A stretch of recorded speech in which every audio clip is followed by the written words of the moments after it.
Hello guys, তো আজকে বানিয়েছিলাম পোলাও আর কাশ্মীরি আলুর দম। তো প্রথমে চালটাকে ধুয়ে একটুখানি ঝরঝরে করে শুকোতে রেখে দিয়েছিলাম। তারপর চালটির মধ্যে লবণ, হলুদ আর একটু আদা বাটা দিয়ে একটু গরম মশলা গুঁড়ো দিয়ে একটু কতক্ষণ মাখিয়ে রেখে দেবো একটু ঘি দিয়ে।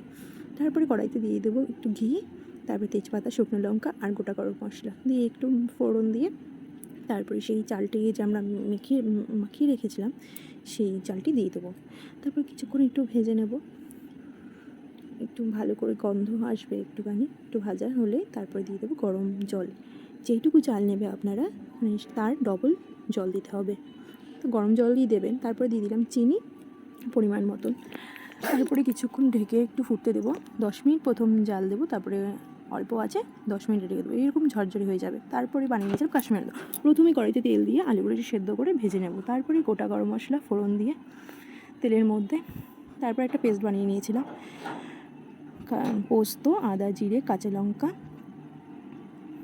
আর চারমগজ, আর বাড়িতে দই, টক দই থাকে একটু টক দই দিয়ে দেবো, একটু হলুদ আর লবণ, একটু সামান্য পরিমাণ চিনি স্বাদ অনুযায়ী দিয়ে মশলাটাকে প্রথম একটু কষিয়ে নেব।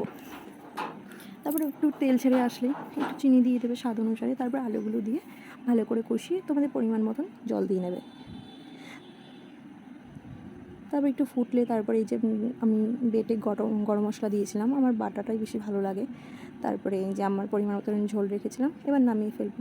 হয়ে গেছে আমার রেডি কাশ্মীরি আলু। তোমরাও বানিয়ে খেতে পারো, খুব এই যে বানিয়ে তোমরাও বানাতে পারো বাড়িতে ঝরঝরে পোলাও আর আলুর দম। সাউন্ডের একটু প্রবলেম অ্যাডজাস্ট করে নিও প্লিজ।